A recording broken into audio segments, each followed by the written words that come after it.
की वैभव चव्हाण बिग बॉसच्या घरात मैत्री करायला गेला होता, खेळ खेळायला गेला होता की ट्रॉफीसाठी गेला होता? कुठेतरी असं जाणवतं ना आपल्याला, की तो गेम खेळतो हे माहिती आहे आपल्याला. ती व्यक्ती पहिल्यापासूनच मला आवडत नव्हती. जे मी तिथं सगळ्यांसमोर पण बोललोय. तिला पण तोंडावरती बोललोय, की "मला तू व्यक्ती आवडत नाहीस. तू लांब जेवढी लांब राहशील तेवढं बरं आहे." तो आणि मी जरी म्हणजे मित्र दिसलो असेल तिथे, पण मी कधीही त्याला त्याच्या चुकांवरती पांघरून नाही घातलं. कोणताही रिएलिटी शो करायच्या अगोदर मी 10 वेळा विचार करण्यात आला. मंडळी नमस्कार, मी प्रेरणा. तुम्ही बघताय सकाळ. बिग बॉस मराठीच्या यंदाच्या सीझन मध्ये एक रांगडा गडी या घरात गेला आणि बऱ्याच अपेक्षा होत्या की काय काय होणार आहे त्याच्याकडनं. पण आता काही आठवड्यात तो बाहेर आलेला आहे. त्याचा खेळ आपण सगळ्यांनी बघितला, पण काय चुकलंय, काय काय गोष्टी होत्या आणि त्याचा काय अनुभव राहिले, या सगळ्या गोष्टी आपण आज त्याच्याकडनं जाणून घेणार आहोत. वैभव चव्हाण आहे आपल्यासोबत. खूप खूप स्वागत आहे वैभव, कसा आहे तू? मस्त. तू कशी आहेस? मस्त, कमाल. आणि तुला आता थेट टीव्ही मधनं आता बाहेर आलास तू. पण तुला काय जाणवतंय घराच्या बाहेर आल्यानंतर बिग बॉसच्या? नाही, एवढे माणसं बघून मी पण थोडंसं असं हे झालंय, की यार म्हणजे नाही का अजून रुळलो नाही बाहेर येऊन लगेचच मी. पण आहे म्हणजे फरक आतमध्ये राहणं आणि बाहेर राहणं खूप वेगळं आहे, एवढं तर नक्कीच जाणवतंय मला. आणि बघूया आता कसं कसं पुढे काय काय होतंय त्यानुसार. जे प्रेक्षक तुझा खेळ बघत होते, आम्ही सगळे बघत होतो, त्याच्यावरून एक पहिला थेट प्रश्न असेल की वैभव चव्हाण बिग बॉसच्या घरात मैत्री करायला गेला होता, खेळ खेळायला गेला होता की ट्रॉफीसाठी गेला होता? नक्कीच मी ट्रॉफीसाठीच गेलो होतो तिथे. पण काही गोष्टी अशा घडल्या की ते माझ्या हातात नव्हत्या आणि मी ते हातात घेऊ शकलो असतो नक्कीच, आणि तशा पद्धतीनं मी वळवल्याही असत्या. पण मला असं वाटतं मी अडकलो त्या गोष्टींमध्ये जिथे डिसिजन्स तुला मला घ्या. जाणवत येतं ते? हो, आता नाही, त्यावेळेस पण जाणवत होतं जे की कळत होतं मला की अरे आपण कुठेतरी चुकतोय. आणि ते ऍक्सेप्ट पण केलेलं तिथे मी गोष्टी, की मी गोष्टी माझ्याकडनं घडत नाही जशा एक्सपेक्टेड आहेत. आणि त्याबद्दल मी सगळ्यांची माफी पण आतमध्ये पण मागितली आहे. प्रेक्षकांना पण माफी मागतो की यार माझ्याकडनं काही गोष्टी राहिल्या असतील किंवा चुकल्या असतील तर अं, चुकल्या असतील तर नाही, चुकल्यातच, कारण की जर चुकल्या नसतं तर मी आतमध्ये असतो. तर आज बाहेर आलोय म्हणजे नक्कीच गोष्टी चुकल्यात माझ्याकडून. गोष्टी बदलल्या असत्या तर माझ्यासाठी चांगलं होतं. पण असं काय नाही की मैत्री करायला गेलो होतो किंवा काय करायला गेलो होतो. असं डिसाईड करून गोष्टी होत नाहीत तिथे. खूप सिच्युएशन डिपेंडंट असतात गोष्टी, ज्या की कधी कधी हातात असतात, कधी कधी नसतात. तर आपल्यावरती डिपेंड आहे की कधी आपण बदलू शकतो ते. आणि मला जमलं नाही ते, असंच म्हणू शकतो, दुसरं काय म्हणू शकत नाही. जेव्हा तू पहिल्या दिवशी अरबाज सोबत एंट्री घेतली होती ना, सगळ्यांच्या अपेक्षा होत्या की अरे वैभव काहीतरी एक धमाल करणार, कल्ला करणार. आणि ते सुरुवातीला जाणवतही होतं. तुमची इव्हन अरबाज सोबतची मैत्री असेल, तुमचा ग्रुप असेल, ज्या पद्धतीने खेळत होत्यात, तर ते देखील आवडत होतं. पण भाऊच्या धक्क्यावर तुला रितेश सर सांगत होते की वारंवार की तुझा गेम तू पलटू शकतो. तेव्हाही तुला असं वाटलं की तेव्हा जर केलं असतं, आज तू घरात असता? नक्कीच मी म्हणेन की जर तसं त्यांनी सांगितलं होतं मला, तसं जर केलं असतं. पण लोकांना ना एक तासच दिसतं आपण काय करतो त्या बाबतीत. तर बाकीच्या गोष्टी माहीत नाहीयेत लोकांना, ज्या की मी त्यासोबत म्हणजे ज्यावेळेस आमचे डिफरन्सेस आले त्यावेळेस मी बराच प्रयत्न केला की गोष्टी थोड्याशा टर्न घेतील. पण मी एकटा किती अपोज करणार ना सगळ्या गोष्टींना, कारण की पुढून तशा गोष्टी होतच नसतील. जर आपण एखाद्या व्यक्तीला जर मीच हे करतोय, ट्रिगर करतोय, आणि पुढचा व्यक्ती ट्रिगर होत नाही आणि मला काही बोलत नाहीये, तर मी किती वेळा त्याला ट्रिगर करणार? तर गोष्टी त्या चुकतायत. मी जर म्हणलं ना हे तुझं हे चुकतंय किंवा ते चुकतंय, तर तो असं नव्हतं करत, तू ग बस, असं नव्हतं होत. तो म्हणायचा हा ठीक आहे, ओके, तू म्हणतोय ते बरोबर आहे. सो सो गोष्टी अशा घडत गेल्या की त्याने मला कधीच स्वतःहून असं ट्रिगर केलं नाही किंवा गोष्टी पर्सनली असं काही बोलला नाही. जेन्युइन मैत्री होती. जेन्युन माझ्याकडून तरी प्रयत्न करत होतो मी. मला त्याचं खरंच माहित नाही अजून सुद्धा, कारण की लास्टला येताना पण झालं असं की मी त्याला मिठी मारली, सगळ्या गोष्टी घडल्या, सगळं ठीक आहे, तो रडला. पण कुठेतरी असं जाणवतं ना आपल्याला की तो गेम खेळतो हे माहिती आहे आपल्याला. तो प्रॉपर आता तो एवढं सगळं निकीसोबत घडलं त्याचं गोष्टी आरबाजच्या, पण तरीही तो सोबत आहे तिच्या. तर कशासाठी मग? ज्या ज्या गोष्टी मला आजही उत्तर नाही भेटलं त्याचं, की तो का सोबत आहे. जर एवढं सगळं घडलंय, एवढं सगळं एकमेकांना तुम्ही बोललाय, तर मी त्याला म्हटलं होतं की मी तर नाही राहू शकत या व्यक्ती अशा व्यक्तीसोबत, तर तू काय करतोय त्या व्यक्तीसोबत. तर त्याच्यामुळे पण आमचे डिफरन्सेस आले, बरेच वादावाद झाली. ते दिसलं नाही दिसलं मला माहित नाहीये, पण बऱ्याच गोष्टी झालेल्या आहेत आमच्यात पण. पण त्याच्याबरोबर मैत्री मी प्रयत्न करत होतो. मला माहित नाही त्याचं किती तुला असं प्रायोरिटाईज. वाटतं तुझा मैत्रीत वापर झालेला आहे त्या ग्रुपमध्ये, असं जाणवत आहे? मे बी असू शकतं. नक्कीच असू शकतं. जर एवढं सगळे लोक म्हणतायत, भाऊ पण 2-3 वेळा बोलले. जर तशा गोष्टी घडतायत तर लोकांना दिसतायत तर तसंच असणार आहे. कारण की तिथं असं तर काही नाहीये ना, की मी काहीतरी वेगळं सांगेन, तुम्हाला कळत नाही रे. असं नाही म्हणू शकत. तुम्हाला कळतंय म्हणून तर तुम्ही बोलताय. तर नक्कीच झालं असेल आणि ते मला कळालं नसेल त्यावेळेस, किंवा सिच्युएशन वाईज मला ते तसं वागता नसेल आले. पण मे बी असू शकतं तसं. गेम कोणाचं काय नाही माहिती. तुमची जी ए टीम होती, छान ग्रुप होता चौघांचा. पण त्यानंतर निकी सोबत खटके उडाले तुझेही.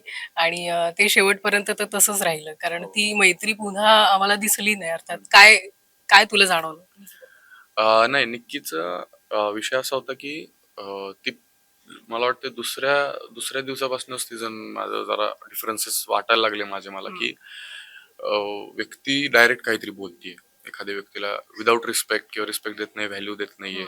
किंवा वर्षाताईंना पण ज्यावेळेस बोलण्यात आलं त्यावेळेस पण म्हणजे ती डायरेक्ट गोष्टी बोलत होती, आणि ते तिच्यात जान्हवी पण सामील झाली परत. मग ते सगळ्या गोष्टी मला पहिल्यापासूनच पटत नव्हत्या. जसं मी प्रत्येक वेळेस तिथं बोललेलं की माझं आणि तिचं पटणार नाही हे मला माहिती आहे. आणि ज्यावेळेस ती इरिनाला बोलली काही गोष्टी, तर त्यावेळेस मला ऍक्च्युली नाही पटलं ते. मला बोलले असते तरी मी एक वेळ म्हटलं असतं की ठीक आहे बाबा, नाही का, मी माझ्या पद्धतीने उत्तर दिलं असतं आणि गोष्ट संपवली असते ती. पण ज्या व्यक्तीला मराठीने समजत नाहीये, किंवा स्वतःच ती मत मांडत होती, पण वेळ जातो वेळ समजायला. जातो समजवायला पुढच्याला, आणि पुढचे लोक असे होते की अरे काय कळत नाहीये मला, सोडून दे विषय, असं होत होतं. तर मला असं वाटलं की यार, त्या व्यक्तीला तुम्ही बोलताय जे व्यक्ती स्वतःचा स्टँड घेत होती ती. असं नाही की मी थांबलोय म्हणून स्टँड घेत नाही, असं नव्हतं ते. पण त्यावेळेस मग मला खरं असं जाणवलं की यार, ही व्यक्ती खरंच त्या म्हणजे काय म्हणू शकतो आपण की नाही, ट्रस्टवर्दी नाहीये निक्की. आणि मी म्हणेन की ती व्यक्ती पहिल्यापासूनच मला आवडत नव्हती, जे मी तिथं सगळ्यांसमोर पण बोललोय. तिला पण तोंडावरती बोललोय की मला तू व्यक्ती आवडत नाहीस, तू लांब जेवढी लांब राहशील तेवढं बरं आहे. पण आता तू इरिनाचा उल्लेख केलाच आहे, आम्ही भेटलो ती बाहेर आलो, इतकी गोड मुलगी आहे. आणि तुझ्याबद्दलही विचारलं तेव्हा ती असं छान सांगत होती की कशा पद्धतीने तुमचं कनेक्शन वगैरे. तर इरिनाला बाहेर आल्यानंतर भेटणार आहेस, कसं काय? अं, मी भेटलो नाहीये तिला अजून, आणि नक्कीच आमचा घरामध्ये बॉन्ड इतका चांगला होता. म्हणजे आपण जे म्हणतो आता, बाकीचे सगळे म्हणतात ना की बाबा काहीतरी गेम प्लॅन करायसाठी एकत्र आलेत, किंवा जसं बाकीच्या ग्रुप्स बद्दल बोललं जातं किंवा काय, तसं आमचं नव्हतं. प्युअर वाटत होतं. हा, आणि ते होतं तसं. फ्रेंडशिप प्युअर होते आमचे, असं काही त्याच्यात असे हे नव्हते, 19-20 नव्हतं त्या गोष्टींमध्ये. सो जेवढं प्युअर तिच्याकडून होतं तेवढंच प्युअर माझ्याकडून होतं फ्रेंडशिप. सो ती एक व्यक्ती अशी होती की जी खरंच इंडिव्हिज्युअल खेळत होती. कारण की तिला कुठल्या ग्रुपमध्ये मोजलं नव्हतं कधीच पण. भाऊ पण कधी म्हटले नाहीत की तू ह्या ग्रुपची आहेस, तू त्या ग्रुपची आहेस. सो ती तिचं तिचं इंडिव्हिज्युअल खेळत होती. सो तिथं एक प्युअर इंटेन्शन होतं की तू तुझा तुझा गेम खेळ. तुला ज्यावेळेस वाटेल की माझा सपोर्ट लागतोय तर मी थांबेन तिथे. आणि तीही मला म्हटली होती तसंच की तुला ज्यावेळेस वाटेल की माझा सपोर्ट पाहिजे तुला, तर मी नक्की तुझ्यासाठी उभा राहीन. सो ते खूप छान बॉन्ड झाला होता आमचा. आणि मी अजून भेटलो नाहीये तिला. बाहेर आल्यापासून माझ्याकडे पण फोन नाहीये, त्याच्यामुळे कॉल वगैरे काही झाला नाही आमचा, किंवा अजून बोलणं नाही झालं. पण नक्कीच तिला भेटेन मी, कारण की खूप साऱ्या गोष्टी आहेत मला पण बोलायच्या आहेत तिच्यासोबत, तिला पण बोलायच्या असतील, गेम बद्दल चर्चा करायची असेल, आहेत बऱ्याच गोष्टी. सो लेट सी, भेटेन तर नक्कीच. पण वैभव, टास्क मधला तुझा जो काही वावर होता आणि ते सगळं बघून तुला वाटतं तू खूप आधी घराच्या बाहेर आलायस बिग बॉसच्या? टास्क सगळ्यात पहिली चूक माझी टास्क मध्ये झाली ते सेकंड वीक मध्ये, जे मी ऍक्सेप्ट केली तिथे की मी नव्हतं करायला पाहिजे असं, जे काही मोतीचा टास्क होता तिथे. आणि हा बऱ्याच गोष्टी चुकल्या, पण त्यानंतर मी सुधारायचा प्रयत्न केला. गेम ॲज अ गेम म्हणून खेळायचा प्रयत्न केला. जिथे मला असं वाटतं की जिथे अधिक धक्काबुक्की होऊ शकते तिथे मी ऍक्च्युली थोडंसं बॅकफुटवर गेलो, कारण की मलाही इंजुरीज आहेत थोड्याफार जे लोकांना माहीत नाहीयेत. आणि मला ते जर मी खेळलो असतो त्या पद्धतीनं जसं सगळे खेळतायत बरं. तर मला ते lifeline injury life time injury झाली असती. सो मी त्या पद्धतीनेच खेळतो की जिथे मला पण स्वतःला सेफ ठेवायचं आणि पुढच्याला पण सेफ ठेवायचं. सो मी त्या पद्धतीनेच खेळत होतो. आणि हा मला असं वाटतं की मी नक्कीच थोडंसं गोष्टी बदलायचा प्रयत्न करत होतो, टास्कमध्ये अजून थोडासा इन्व्हॉल्व्ह व्हायचा प्रयत्न करत होतो. तर मला असं वाटतं की थोडं अजून हे आधीच केलं असतं ना थोडंसं, तर नक्कीच मी राहिलो असतो आतमध्ये, लोकांनाही आवडलो असतो गेम खेळताना. पण नाही जमलं ते, त्याच्यामुळे तर पण तो बाहेर आहे आज. अरबाज टू हा जो काही टॅग मिळाला तुला, अर्थात वाईट वाटलं असणार एक खेळाडू म्हणून, तर त्यासाठी ते पुसून टाकण्यासाठी तुझा आतून प्रयत्न सुरू होता का? हो हो, नक्कीच नक्कीच. कारण की कोणाचं नाव कोणाला देणं हे खूप मोठी गोष्ट आहे, चुकीची गोष्ट आहे ऍक्च्युली, जे की कुठल्याही व्यक्तीला आवडणार नाही. कारण की एक मला वाटतं लोकांनी लक्षात घेतलं पाहिजे की तो आणि मी जरी म्हणजे मित्र दिसलो असेल तिथे, पण आम्ही कधीच स्वभाव तुम्ही बघा दोघांचे वेगळे आहेत, पूर्णपणे वेगळे आहेत. बुवा तो एक वेगळा स्वभावाचा आहे, मी वेगळा स्वभाव. त्याचे डिसिजन्स त्याचे वेगळे होते, माझे डिसिजन्स वेगळे होते. मी कधीही त्याला त्याच्या चुकांवरती पांघरून नाही घातले. लोकांनी आता कसं समज केलाय किंवा लोकांना काय दिसलंय मला माहित नाही, पण मी जिथे असं वाटतंय ना तो चुकीचा आहे तिथे मी त्याला ओरडलोय, तिथे मी त्याच्यासोबत भांडलोय, तिथे साईडला जाऊन पण त्याबरोबर बोललोय की हे हे चुकीचं करतोयस तू, तुला कळतंय का. जेवढं मी समजावण्याचा प्रयत्न केला तेवढं करत होतो. पण नक्कीच मी पुसून टाकायचा प्रयत्न केला त्या बाबतीत. माझा माझा गेम खेळायचा प्रयत्न केला. आता मला माहित नाही कितपत ते घडलंय किंवा कितपत नाही. पण हा टॅग घेऊन पुढे जाणं वगैरे हे तर डिफिकल्ट आहे खूप. आणि मला असं वाटतं की लोकांनी माणूस पण बघितला पाहिजे की माणूस कसा आहे, काय आहे, कोणाला रिस्पेक्ट करतो, कोणाला डिसरिस्पेक्ट करतो, स्वभाव काय आहे त्याचे. सो हे वेगवेगळ्या गोष्टी आहेत. सो मला नाही वाटत की असं कनेक्ट केलं पाहिजे कोणी कोणी कोणाला एकमेकांच्या नावाने वगैरे. सो मला वाटतं बघूया. या विविध मुलाखतींच्या माध्यमातून गोष्टी क्लिअर होणार आहेत आणि ते तू क्लिअर करण्याचा प्रयत्न करतोयस तर त्या होतीलच. शेवटचा प्रश्न असा की ज्याबद्दल सगळीकडे आता चर्चा आहे, आर्या ज्या गोष्टीसाठी बाहेर गेली, व्हायलन्स झालेला आहे, फिजिकल व्हायलन्स, तुला काय वाटतं याच्यामध्ये कुणाची चूक होती संपूर्णपणे? संपूर्णपणे चूक असं म्हणू शकत नाही मी, कारण की गोष्टी ट्रिगर होत होत्या हे सगळ्यांना दिसत होतं. आर्याला गोष्टी ट्रिगर होत होत्या आणि निक्की ज्या पद्धतीने बोलते, कारण की मी पण तिला बऱ्याच वेळा निक्कीला बोललेलो की तुझ्या गोष्टी मला ट्रिगर होतात, त्याच्यामुळे मी जेवढं लांब राहायचा प्रयत्न केला तेव्हापासून तेवढं लांब राहायचा प्रयत्न केलाय. पण नक्कीच त्यांचं पहिल्यापासूनच खटके उडत होते दोघींचे. पण जसं रितेश भाऊंनी एक्सप्लेन केलं की गोष्टी ज्यावेळेस तुम्ही सांगून करता तर त्याला हिंसा म्हणतात. आणि एखाद्यावर हात टास्क मध्ये ओढाओढी होते त्यावेळेस भाऊ फक्त ताकीद देतात आम्हाला की अरे हे नाही झालं पाहिजे, धक्काबुक्की नाही झाली पाहिजे. तर तसं न घडता ते हात उचलण्यात आला. सो तो एक सगळ्यात मोठा रूल ब्रेक आहे, जिथे हिंसा अलाउडच नाही ते तुम्ही हिंसा केली. तर असं नाही म्हणू शकत की मी एक व्यक्ती पूर्णपणे बरोबर आहे, एक व्यक्ती चुकीचा आहे, असं नाही म्हणू शकत. कारण की गोष्टी घडत होत्या. निकीची पण चूक आहे यात असं वाटतं तुला? तिच्या गोष्टी ट्रिगर होतात, मला तर ट्रिगर होतात. मी तर डायरेक्टली बोलतो की काही गोष्टी ट्रिगर होतात, पण हात उचलणं हे तिचं डिसिजन होतं आणि तिने ते बोलून उचललेला हात आहे. सो मला असं वाटतं की राग योग्य होता तिचा. राग चुकीचा होता असं म्हणत नाही. राग सगळ्यांचे जे काही गोष्टी करतात तिथं योग्यच असतात, पण कृती चुकीची होती मी म्हणेन. जर ते नसतं केलं तिने आणि जी पहिल्यापासून जसा तिने कंट्रोल ठेवला होता तो जर अजून कंट्रोल, ती खूप स्ट्रॉंग कंटेंडर आहे आर्या. नक्कीच म्हणेन. तिचे आणि माझे तर भरपूर वादावाद झालेत, भरपूर आम्ही भांडलोय. पण मला असं वाटतं की ज्यावेळेस भांडणं झाले त्याच्यानंतरही आम्ही बोललो एकमेकांबरोबर आणि माझ्या मस्ती गाणे एकत्र म्हटले किंवा बऱ्याच गोष्टी घडल्या. सो एक चांगली कंटेंडर आहे म्हणेन मी ते. पण माहित नाही आता जर डिसिजन तसं घेतलं तर फेअरच होतं ते, कारण की हात उचलणं मला नाही वाटत की योग्य होतं, कारण की तो रूल ब्रेक सगळ्यात मोठा आहे. नक्कीच.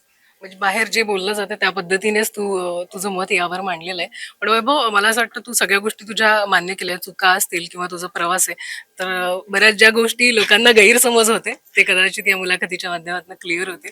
तुला शुभेच्छा. आम्ही वाट बघतोय तू आगामी काळात आणखीन काय काय घेऊन येतोस आमच्यासाठी, आणि पुन्हा एकदा बिग बॉसच्या घरात ही बघायला आवडेलच. नाही, आता ह्या वेळेस आहे ना, कसं आहे माहितीये का, कोणताही रियालिटी शो करायच्या अगोदर मी 10 वेळा विचार करेन आता. कारण की नक्कीच जर फर्स्ट टाइम एखादा गावाकडचा, आता बऱ्याच जणांना माहित नाही की मी कोणत्या गावातून येतो, मी काय काय केलंय अगोदर, कोणालाच माहित नाहीये. तर मी स्वतःला डेव्हलप करतोय आत्ताशी. मला माहित नाही की बाबा मी कुठल्या उंचीपर्यंत आहे आता. सो माझी ही सुरुवात आहे आत्ताशी, आणि सुरुवातीलाच थोडासा सेटबॅक बसलाय मला वाटतंय, कारण की खूप साऱ्या गोष्टी अशा घडल्यात माझ्याकडून की ज्या ऍक्सेप्टेड नाहीयेत, आणि ते मी मान्य करतो, कारण की मान्य करणं पण गरजेचं आहे. शेवटी ऑडियन्स जे म्हणतं त्याला आपण ऍक्सेप्ट करणं गरजेचं आहे, कारण की त्यांच्यासाठी आम्ही आहे, आम्ही एंटरटेन त्यांना करतोय, आणि तेच जर आम्हाला सांगतायत काही गोष्टी, तर ते ऍक्सेप्ट करणं पण आमचं काम आहे.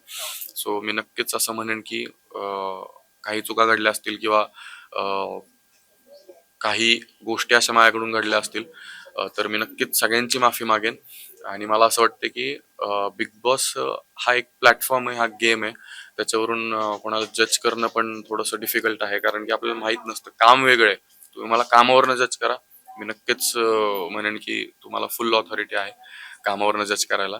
पण हा, बिग बॉस मध्ये थोडंसं 19-20 असतं, सिच्युएशन्स वेगळ्या असतात, आणि त्यावेळेस आपल्याला माहित नसतं की बाहेर काय चालू आहे.